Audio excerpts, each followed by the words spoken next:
welcome to Shad Life.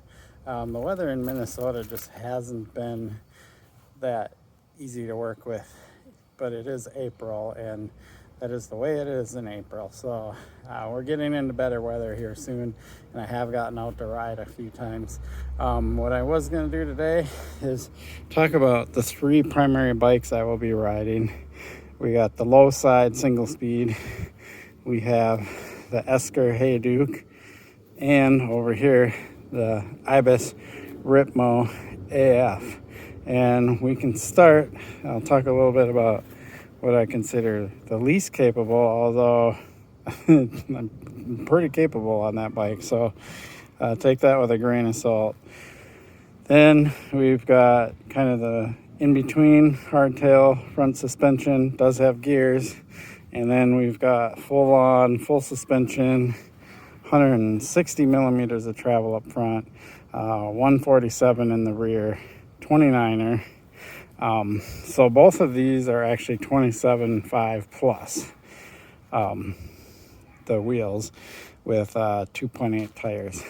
So let's start with the Lowside. Everybody loves this bike. It's a pretty unique bike made by Surly. I really like it. I feel like it's, light. The geometry is spot on it.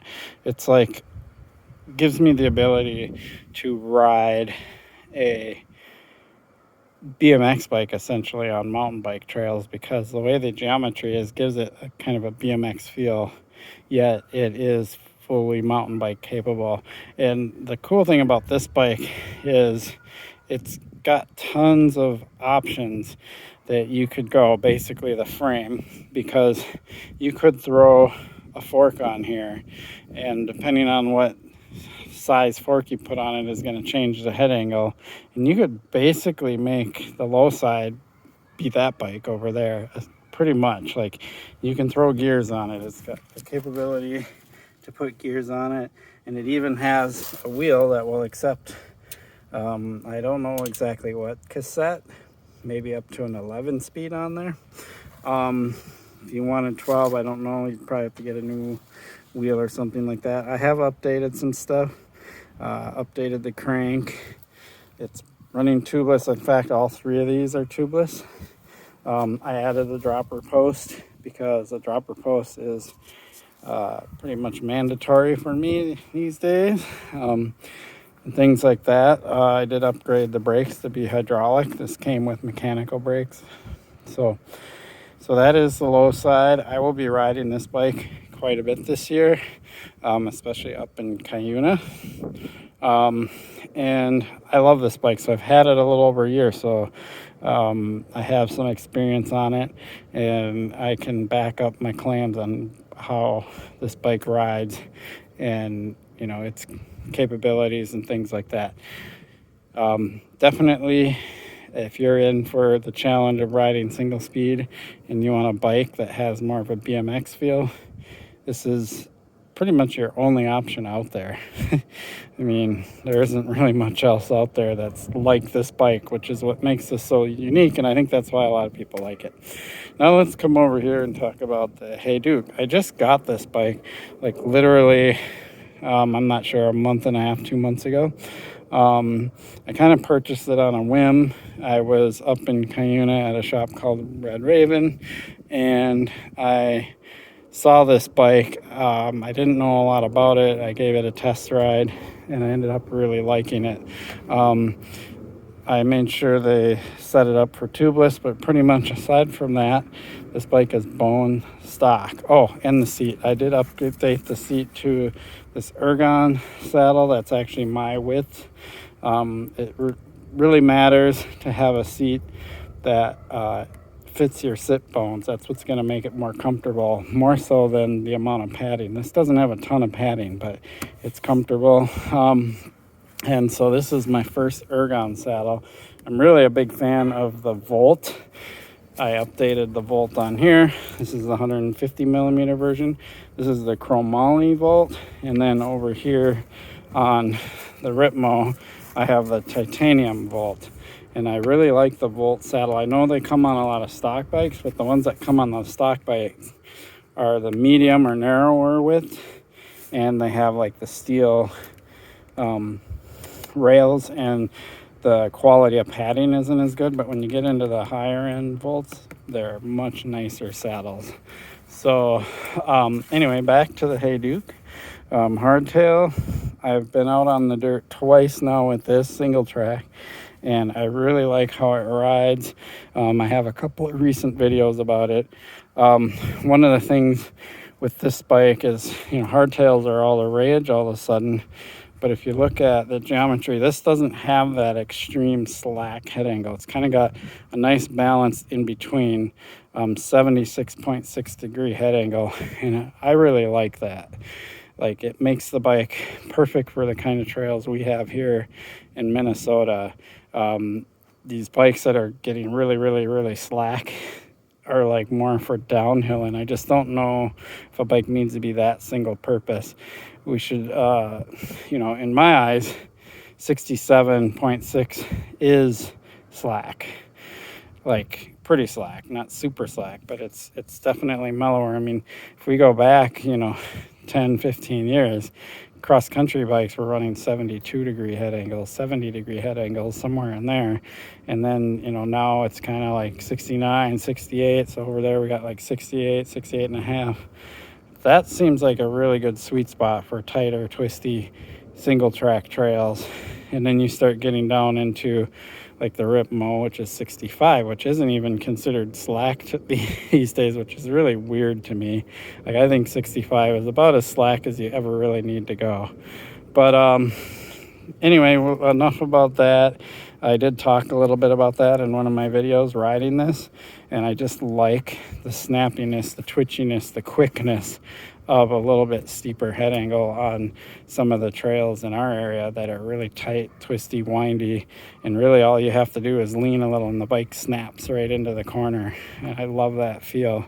I love the Plus tires. I really hope Plus bikes don't go away. It seemed like there was this trend to go away from Plus bikes, but now I'm starting to kind of see them around again or stick around. So I'm really hoping that doesn't go away, because Plus is super nice. You get gobs of traction with the bigger tire. You can run lower pressure. I don't have to run any of that rim protection stuff in here. I don't like that stuff, because it's like, why add that added wheel weight and things like that. So I mean, I get it if you're out west bombing down mountains and hitting big rocks and stuff, but for most mountain biking, I don't think you need that core foam stuff that people put in their tires. I so much don't use it, I don't even know the names of any of the brands that do it, but they're out there. So this bike, I will be riding that a bunch this year. Super sweet. So if you don't know, this is 41 chromoly steel, and so is the Lowside 41 chromoly steel. I love steel. It rides really good. Definitely probably my favorite material of all bike materials.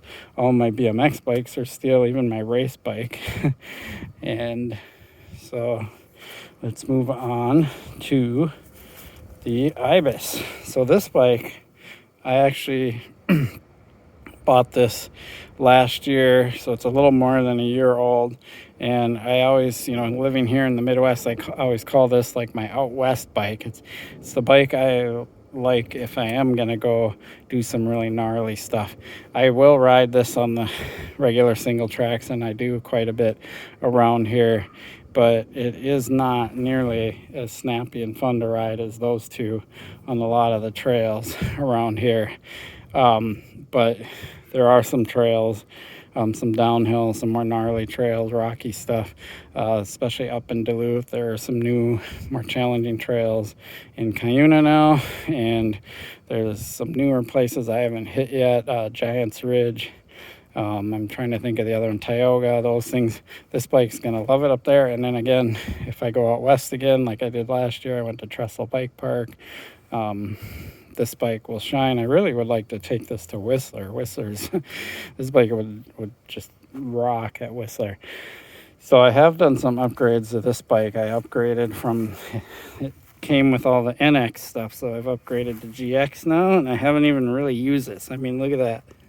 brand spanking new. I haven't really even like ridden this bike since I've upgraded a lot of these parts. So GX, and I have the new Magura MT7 Pro brakes on there. So those brakes are just sweet. And this bike comes with the DVO suspension, really good suspension. And I actually learned last year, I learned a lot about how to set it up properly. And I learned a little bit about this guy, and that you can put air pressure in there, and that makes a world of difference. So for me, not having been a full suspension guy for very long, there's a lot of learning that I've had to go through with this bike. And I feel like this year I really will have this bike dialed to exactly how I want it. So I'm super excited to ride it this year and just put it through its paces. Super sweet bike, especially for the money. I bought this for just over $3,000 at Angry Catfish here in Minneapolis. And this is actually a bigger bike than what I normally ride. This is the medium, and it's a 29er, and those are both smalls, and they're 27.5 plus, which is pretty close to a 29-inch side. But these are 2.5s, I believe, or yeah. So they're kind of a big 29.